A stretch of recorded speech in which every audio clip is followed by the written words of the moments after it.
Hearty welcome to Danidals. வாங்க வாங்க கதை கேட்கலாமா? அது ஒரு அழகான கிராமம். அந்த கிராமத்துல ஒரு ஏரி இருந்துச்சு. அந்த ஏரியில ஒரு ஆமையும் வாழ்ந்து வந்துட்டு இருந்தது. அந்த ஏரிக்கு 2 கொக்குங்க வருவாங்க. எதுக்கு வருவாங்க? அந்த ஏரியில மீன் இருக்கும்ல, அந்த மீனை பிடிச்சு சாப்பிடுறதுக்காக வருவாங்க. அப்படி வரும்போது இந்த ஆமையும் இந்த 2 கொக்குகளும் ஃப்ரெண்ட்ஸ் ஆயிட்டாங்க. கொஞ்ச நாள் அப்படியே போயிட்டு இருந்துச்சா, திடீர்னு அந்த ஊர்ல பயங்கர வறட்சி வந்துட்டு எல்லா தண்ணியும் வத்த தொடங்கிடுச்சா. இந்த ஏரியில கூட தண்ணி வத்த தொடங்கிடுச்சு. இப்ப அந்த கொக்குங்களுக்கு பழையது மாதிரி மீனெல்லாம் சாப்பிட்றதுக்கு கிடைக்கல. அப்ப அவங்க ஒரு யோசனை பண்ணாங்க, இனி நம்ம இங்க வந்துட்டு இருந்தோம்னா சரியாகாது. அதனால நம்ம பக்கத்து ஊர்ல அந்த ஏரியில நிறைய தண்ணி இருக்குல்ல, அதனால நம்ம அங்க போகலாம் அப்படின்னு யோசிச்சாங்க. சரி சரி, எதுக்கும் நம்ம போறதுக்கு முன்னாடி நம்ம ஆமை ஃப்ரெண்டையும் போய் பார்த்துட்டு போயிடலாம், சொல்லிட்டு போகலாம் அப்படின்னு இப்ப ஆமையை பார்க்கறதுக்காக வந்தாங்க. வந்து விஷயத்த சொன்னாங்க.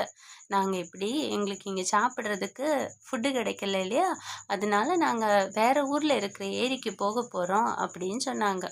உடனே ஆமைக்கு ரொம்ப துக்கமா போயிடுச்சு. சரி சரி, தண்ணி தீந்துடுச்சுன்னா உங்களுக்கு சாப்பாடு தான் கிடைக்காது, எனக்கு வாழவே முடியாதே, அதனால என்னையும் கொஞ்சம் கூட்டிட்டு போங்க அப்படின்னு சொன்னுச்சு. எப்படி கூட்டிட்டு போறது?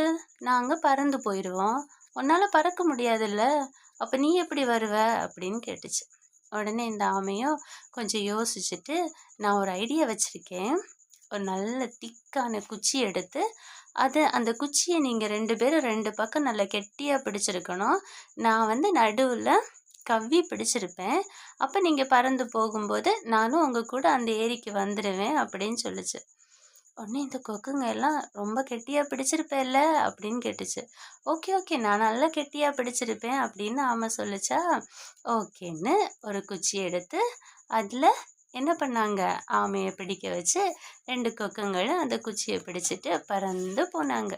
இப்போ இவங்க மேலே உயரத்தில் பறந்துட்டு இருக்காங்களா, கீழே நின்று கொஞ்சம் பிள்ளைங்க இதை பார்த்துட்டு கத்தி கூச்சல் போட்டாங்க. அங்கே பாரு, ஆமை பறந்து போகுது, ஆமை போகுது, ஆமை போகுதுன்னு.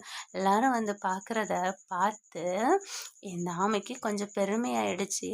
நான் வானத்தில் போகிறேன், மேலே பறந்து போகிறேன் அப்படின்னு சொல்லிடுச்சு. இந்த கொக்குங்கள்கிட்ட சொல்ல வந்தது, இங்கே பாரு, கீழே இந்த பிள்ளைங்க நம்மளை பார்த்து கத்துறாங்க அப்படின்னு சொன்னதுதான் மிச்சம். வாயில கவ்வி இருந்த அந்த பிடியும் விட்டுடுச்சா, கீழே விழுந்து போயிடுச்சு ஆமை.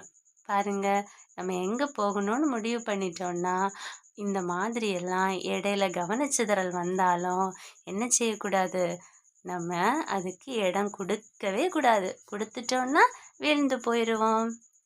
Thanks for watching our video. Like and subscribe.